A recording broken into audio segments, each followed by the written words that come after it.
Vanakkam.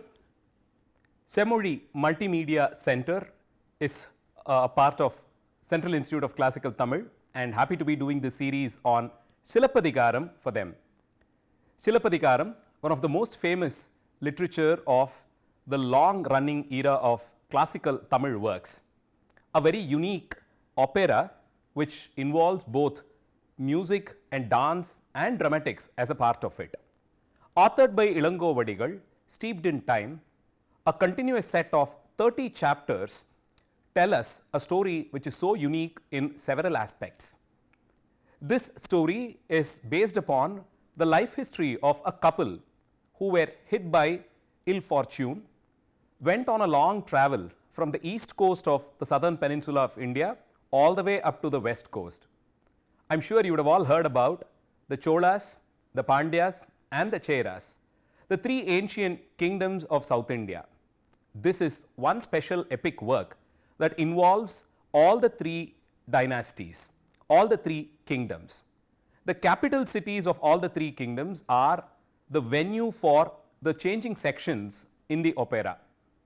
Authored by Ilangovadigal, a king turned saint turned poet, this is one of a unique typology or genre of travelogue of a couple and how a woman's anger, her fairiness, went on to teach lessons to the kings of several dynasties.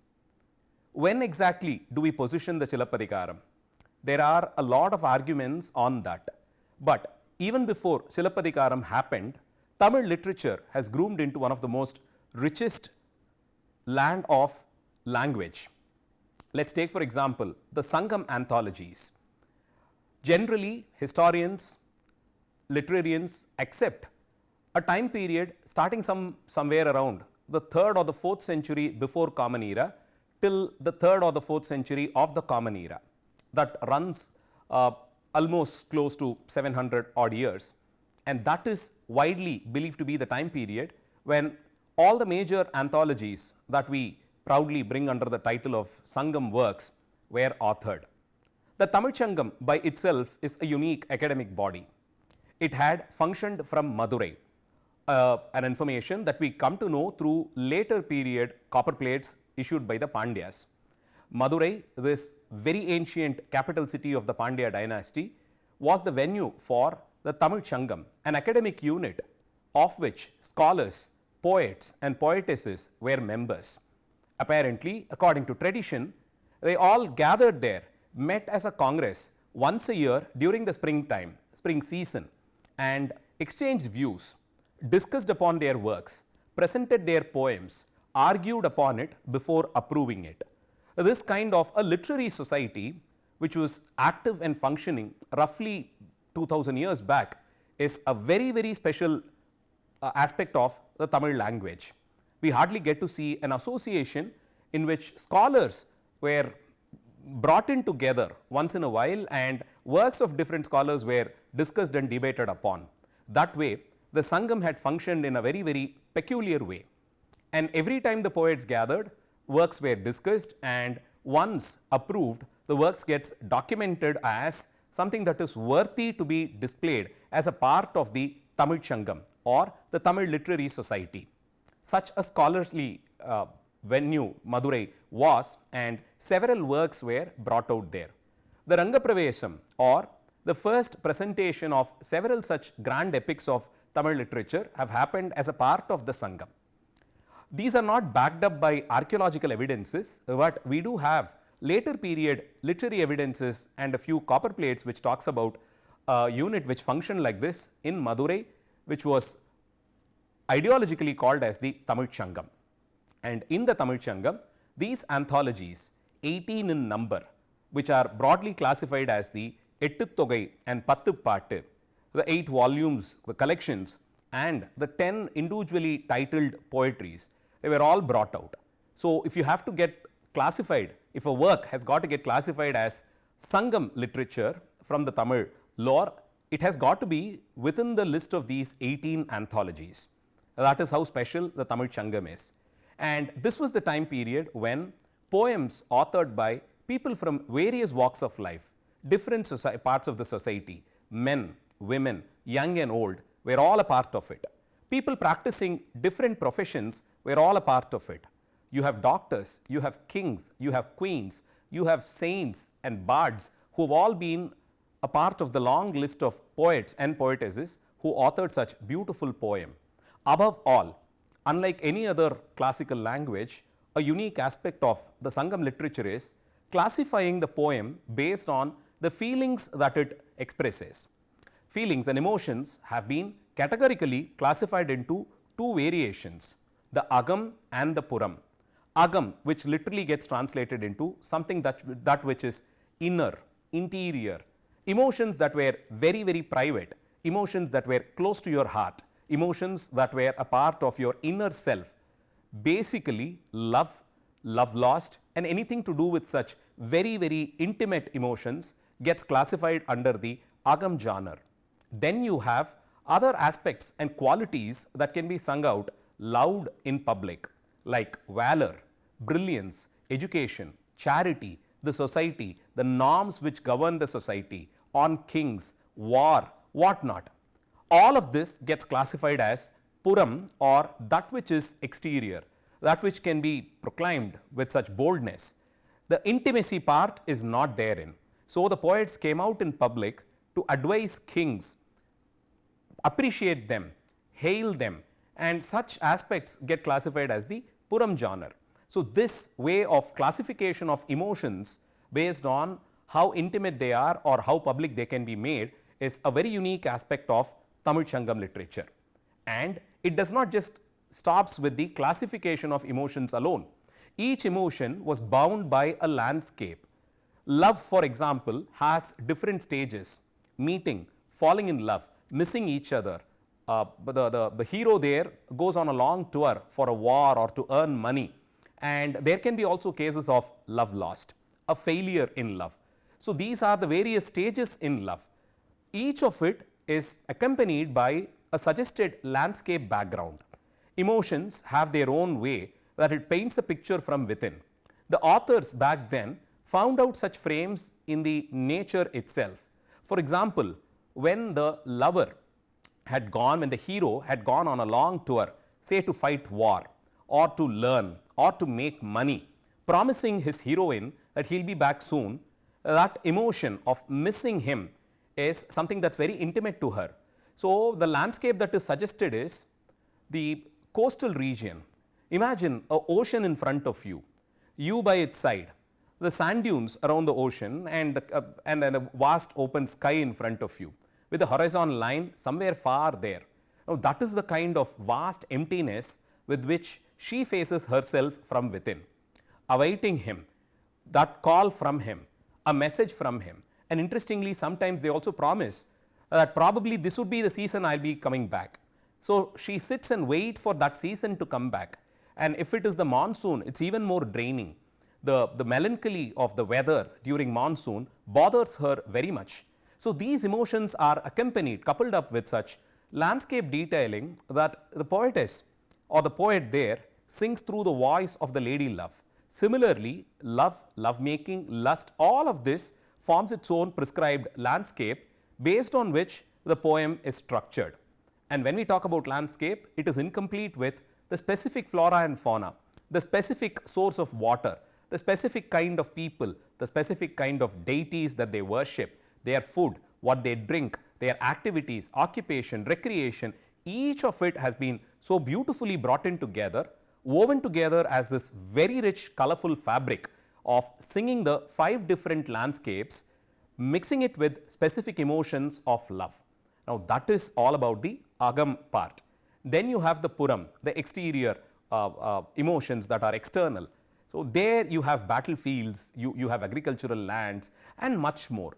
So this way of classification of landscapes, time period, weather of the year, so all of this is very, very unique. So you have a structured grammar based on which the Sangam literature has been authored.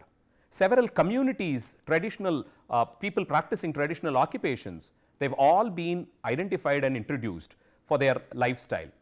Music and dance, which are a part of their lifestyle, a specific genre of music, a specific instrument that they play, And even within the instrument, they classify it into string instrument, percussion, wind instrument, whatnot. So such a setup with such detailed information only reflects the kind of society it was back then. So this grammar with which the Sangam poetry has been authored is very, very unique. These poems that are collected and compiled as the 8 great volumes of compiled works gets its poems. They are all individual poems. Some of them are even as short as 6 or 8 lines, and some of them are slightly longer. So the prosody or the poetic meter in which the poem is set is very different, and it evolves over years. So somewhere starting around the 3rd or the 4th century before Common Era, that's roughly 2300 or 400 years back, to the 3rd and the 4th century of the Common Era. Now, this time period is still being debated based on available information, data, looking at how the language had evolved, the words that they have used, historic incidences that they describe, talking about kings or about whom we know a bit. So associating with all that, a timeline has been drafted, but in the last 100 years, when such discussions have been happening quite popularly, the timeline has been dwindling, oscillating, shifting this way, that way. But broadly, we can fix it somewhere around 3rd to the 4th century before Common Era to the 3rd and the 4th century after Common Era. So that's of the Common Era. So that's like 600, 700 odd years. That's where we place it all. So within that time, such works have been authored. Some have been sung, some have been presented in front of kings. A few poets had the audacity to walk between 2 dynasties that had parked themselves on the battlefield, quite literally, walk literally between them, invite them both for a discussion, advise them, tell them what you lose and gain by fighting a war, and talk about what ill it does to the society, and the value of life has all been advised, and the enmity has been sorted out in a more amicable fashion. So such poets have been there. Their scholarship, their experience have all been praised, has been accepted by kings. When it comes to charity, none can match them. In fact, there is a long list of 7 such great kings who were adorned for their charity. The charity was not based on the wealth or volume of objects that they gave. In fact, one of the kings, called Parivallal, donates his chariot to a creeper that couldn't find a climber on which it could depend. And as it was swaying around in a gush of wind, the king had no second thought but to gift it his chariot. Now, that is the kind of charity that had been sung about. Such noble souls they have all been. So when it comes to charity, nothing can match them. That's how great their idea of charity has been. Philanthropy, accepting advices, hosting poets and celebrating them, celebrating musicians, bards, and appreciating their work, giving them gifts, taking care of their needs, have all been a part and parcel of their lifestyle, their everyday activity. So this is how deep Sangam literature is. It's very colorful and has its own way of mirroring or reflecting the society of the Tamil speaking land back then. So it is through these poems that we predominantly build the evidence for a lifestyle which was so steeped in principles. So that's very, very special that way. So based on all of these available data, we come to certain conclusions on the Sangam period. But there have been changes around the 4th or the 5th century that is associated with Kalabras, the invasion probably somewhere from around the Karnataka region of today. That's one of the postulates put forward about the Kalabras coming down and causing a chaos in Madurai by itself. And so there are some pages of history which we are still reconstructing. But after which you have a time period when the dynasties, the Cheras, Cholas and the Pandyas have been well established, ruling by the code book. In fact, authoring a code book through which an inclusive lifestyle completely focused on dharma is all brought in. As a personification of upholding dharma, the king holds a scepter, the Sengol as it is called. It is to be held up raised, and the rise of the Sengol denotes the dharmic association of the king, how his verdict was completely based on dharma, how his decisions, the discussions that he had which helped him formulate decisions were all based on dharma, how people who abided by the code book were a part of his courtroom and advised him whenever it was necessary. So, such a setup is the kind of kingdoms that have been sung about. So, in this setup somewhere around the 5th to the 6th century is placed Silappadhikaram, a beautiful work, a very, very deep work. I am sure most of you should have heard about this great national poet of the 20th century, Shri Subramanya Bharati. He was a master of several languages, and he could write poems in many languages for that matter. He has appreciated Silappadhikaram and he said, I've lost my heart to it. Nenjai allum Silappadhikaram. It just picks you from within. You will tend to lose yourself once you dwell deep into it. Such is the greatness of poetry with the richness of the language, and above all, the storytelling format that this monk poet Ilango Vadigal has picked up. So, placed somewhere around that time. But is it acceptable to be claimed to have belonged to the 5th to the 6th century? That's still a lot of debate. There are scholars who take it as late as even the 8th or the 9th century. So, that's a long gap of 300, 400 odd years. But I leave that part to the academics to understand and fix it somewhere there. But somewhere between the 5th to the 8th century, not much of a difference. But let's get involved into the work, the Silappadhikaram by itself, and understand why it is so special and understand its value. Ilango Vadigal belongs to the Chera country. Interestingly, the work begins more like a very, very fashionable film where the last scenes of the epic kickstarts the opening part of the story. So, the storytelling starts from the climax. It is a very beautifully set film for that matter. In fact, there have been very successful attempts in taking this beautiful epic work into films. Several attempts in fact, and some of them are very, very successful for that matter. So, the story has been riveting and it's very, very engrossing, and that is how special Silappadhikaram is. What does Silappadhikaram literally mean? Silambu, the first half of the word there, refers to anklets, the traditional piece of jewelry that women wore on their legs. So, the anklet that this woman had, the pair of which was lost. So, this single anklet that she held up in her hand becomes the crux of the story. The entire story and its moving part, almost the climax and how the protagonist gets killed and all of that evolves around the anklet, which is the only proof. So, that's exactly how Silappadhikaram has got to be understood. So, it's a story of the anklet and hence titled by it as Silappadhikaram. Adhikaram literally means chapters. That's one of the meanings put forward. There are other meanings also to it, but yeah, the chapters of the story which evolves around the anklet. So, the story of the anklet is how you can kind of understand the title. So, the anklet and the women who held it high, that's where the story evolves. That's around which the story in fact evolves. Ilango Vadigal, as I told you, was a king turned monk, and it is widely believed that he followed Jain religion, but there are also some people who say he followed Buddhist religion, and some, going by the details that you see in Silappadhikaram, accept him to be very Vedic in approach. So, there are many different versions to what his religious affiliation was, but that also aside, let us get involved with the story and why it is so special, why it is to be understood in many languages and appreciated.